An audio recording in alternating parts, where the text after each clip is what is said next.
When your brand is riding a wave that just keeps growing, you need more than just the right platform, you need the right partner. Gander Clothing was scaling rapidly, but their e-commerce tech just couldn't keep up. That's when they partnered with Convert Digital. Since launching a headless Shopify Plus site in 2021, they've seen incredible results. A 300% increase in daily orders, 16% revenue growth, and a 12% conversion boost. With faster load times, a seamless checkout experience, and powerful omni-channel integration, Gander has transformed into one of Australia's biggest retail success stories. And it's all powered by Convert Digital's commerce expertise. It's commerce that stacks up. Read the full case study at convertdigital.com.au. Welcome to The Checkout. We catch up with previous Add to Cart guests and ask them 5 quick questions to get to know them better and leave you with a little extra inspiration to get through your Friday. Here's your host, Bushy. Today's checkout features Brett Sinclair, founder of the B2B e-commerce association. It's a community that's shaking up the B2B landscape in Australia and globally. Brett's doing incredible work helping people in the industry learn, connect, and grow. And his passion for B2B really shines through. In our quick chat, Brett shared his personal thoughts on tech, his constant challenge of juggling work and family life, and his perspective on Amazon. While Amazon has its limitations in the B2B world, Brett gives us a really good insight on why it is still a major player and a force to watch. Can Amazon really disrupt another space? It's a fascinating glimpse into the mind of someone leading the charge in B2B e-commerce. Brett, welcome to The Checkout. We had an awesome main episode with you talking about all things B2B e-commerce association, how you have established that in Australia and some of the work that you're doing around helping upskill and educate and connect people in the B2B world, which hadn't been done before, not only here in Australia, but around the world, which is just amazing to see. I have 5 quick questions for you, as per normal. To get to know more about you, Brett, less so around the B2B e-commerce association, 5 things we want to know about you. Number 1, what is the weirdest thing that you've ever bought online? Weirdest thing I've ever bought online? I bought something weird. I thought was weird recently. It's just a single thing. I bought a fly swat. It's not that weird, but it's pretty just lame. Had enough? Did you get to one of those points in the night where I've just had enough of this shit? I'm straight on Amazon. You're gone. My in-laws have a fly swat, and I just thought, who has a fly swat? I've never seen anyone have a fly swat. And the thing is, they actually work. Kind of crazy. My father-in-law just is a master of the fly swat. It's a good skill to have. Yeah, my kids actually, my 3-year-old thinks it's fun. So there you go. Yeah. A little bit of pocket money. Every fly you get, 5 cents out of the bank account. Yeah. Number 2, which retailer has most inspired you recently? I'm just always in awe of the Amazon delivery experience. It's crazy. I order a lot and I've just never been let down once. Just never missed. So probably not what all the retailers want to hear. How does the Amazon experience, so Amazon is obviously changing the benchmarks for consumer-led retail. Does it have any impact on the B2B world? Yeah, I was just going to say it's a huge impact because in the US, they have Amazon Business. So it's a huge thing. Some people are very anti-Amazon, like the B2B world are anti-Amazon because they're kind of, if you're a distributor, because they're potentially taking market share from you, right? So some of them have to make a decision, do we go on Amazon or don't we go on Amazon? So similar challenge. Yeah, similar challenge. But this shows you, to answer some of the questions talked about earlier around complexity, even Amazon find it hard to do the B2B because they may have all the products, but they don't have the product knowledge, necessarily. And you still sometimes need to speak to people and specialists, and also back to what I said before, if you're a B2B company and you design something really specific for your customer, super hyper-focused, customized solution, that becomes more sticky than probably what Amazon can do. Yes. But with that said, they're getting better and better, and I believe Amazon Business is coming to Australia soon. Have you heard any rumours of time frame? I don't know, but they're always talking about it, that it'll come eventually. So for a lot of simple stuff, you can get cut out, if it's more simple B2B through the Amazon world. Fascinating. All right, number 3. Can you name a piece of tech that you or your business couldn't live without? Well, for me, a piece of tech that's costing me big time that I don't have anymore as I lost it on the golf course was my Apple Watch. So I'm starting to miss a lot of calls and different things now. How did you lose it on the golf course? Well, I don't play with a watch, so I don't know what happened. So it's gone now. But it's the second one I've lost, so it's hard to justify going back for another one. I have to think about that. You've done your dash. Yeah, but in the business, as we've got so many, as these apps just keep growing, well, I really love this AI recorder world now with the transcripts and everything, because one of the cool things that, we're doing, we go and speak to people and we just have some fantastic conversations that get recorded in the transcripts, and, we're creating content from that.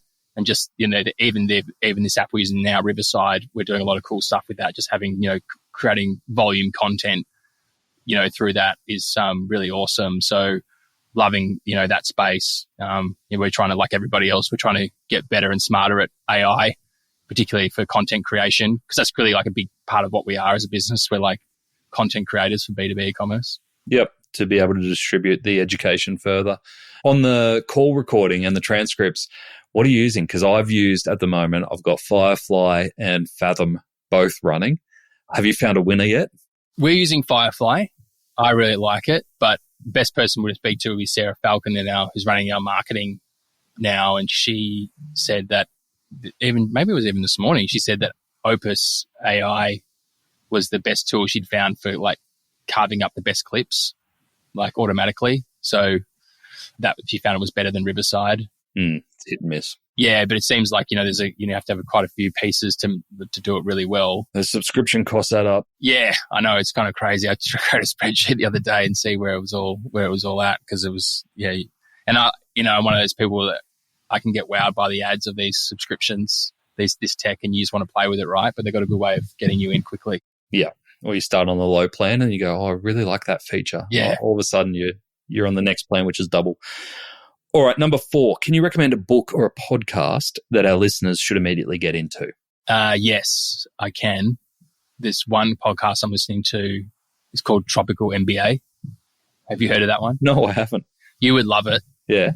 Yeah, it's very much about communities and people that are running their own sort of solo sort of style businesses. Oh, cool. Yeah, well, not necessarily solo, but yeah. They're very sort of community focused, and yeah, these guys just really awesome at how they unpack things for everyone and talk about, how you scaling businesses and community ideas and how you engage, your customers to be advocates for your organization is really cool. And the other one that we all listen to at the association, our team, is Jay Klaus, Creator Science. That is probably the best, that'd be up there. It's probably one of the best podcasts I've ever listened to. Like, if you want to have a podcast in business, I reckon he's the benchmark. I reckon it's up there. He just, the way every episode that he delivers, is just value in it every time. Just hits. Love it. I'm going to throw my own recommendation in there while we're on the topic of B2B, and it's past guest. And I know someone that's in your community is Jason Greenwood. And I think he's been in the game for a long time, putting content out. And if you want an opinion, he's a great guy for an opinion, doing a lot of content in that space too. Well, yeah, Jason's going to be part of our new podcast as well. So, because we're going to get a lot of diverse voices on. So we're looking forward to having a lot of robust discussions around different topics and getting people's opinions. Robust is a good word, isn't it? Yeah. So, especially in the tech space, because there's so many new players and everyone's sort of what do you think of this versus that? And so we have that sort of world of discussion. It'll be fun. So, but Jason's been awesome for the growth of our industry, beating the drum, such an amazing evangelist for what we're doing, for everything in the B2B commerce category. And he always leans into stuff we're doing, and he's going to be part of our events and everything this year. So it'll be fun. Good people doing good stuff together. All right. Last one I've got for you, Brett. What is your biggest challenge today? My biggest challenge today is managing young family, and the growth of this association, particularly as we are in growing in different markets. Super exciting and fun, but I'm on a lot of late night, early morning calls, and got 2 kids, got a 3-year-old and an 18-month-year-old. And they're close in age. So last year was absolutely brutal. Hoping, optimistic that it'll get a bit easier this year. But juggling work-life balance is my biggest challenge today, and trying to take steps this year to figure out how we get better at it. So I think it's tough too, isn't it? Like, people call what we do a lifestyle business, but it's definitely not a lifestyle business. And it's hard to get those barriers, especially when you're running a community, because there's parts of you that just don't want the community to stop, but there's times where you've actually got to stop and take a rest. The thing is, I've tried and failed quite a few times in trying to actually get an active, we talked about this, we would talk about this for hours, you and I, like about how like trying to engage communities and get people, keep it all going is really hard. That's been the best thing for me in recent times, like with Justin coming on board full time and others that are getting involved in the team. Sarah Falcon, who's just like an unbelievable marketer and community person, and you need to be super available for people, to help. And I enjoy helping. And, it's been awesome. I made a lot of new friends and through the association of different things. But yeah, you got to be active, you got to be on it, you got to be hard into social, which can also take you to the brink mentally. So, well, I can say you're doing an awesome job at B2B e-commerce association. I'm sure your family says the same thing. They don't understand what I do. That's one of the big challenges you need to overcome. You might be able to sit down with my partner and explain it to her. Kids just like, why is Dad always talking to a computer? Yeah, there's randoms on the phone. Brett, thank you for joining us on the checkout. Thanks, mate. It's been awesome. Thank you. To hear more from Brett, jump back into episode 475, where Brett shares how the B2B e-commerce association is helping businesses navigate the ever-changing digital landscape and ride this incredible wave of B2B growth that's happening in e-commerce right now. He also breaks down Amazon's impact on B2B and shares how his own journey is shaping the industry. He wouldn't put it that way, but I will. I'll do it for him on his behalf. Trust me, if you are in e-commerce and have not paid attention to B2B or are confused by B2B or overwhelmed by B2B or all those words, this is an episode that you won't want to miss. Head back to episode 475 to hear one of the leaders in B2B e-commerce share where we're at. Thanks for listening, and until next time, keep adding to cart.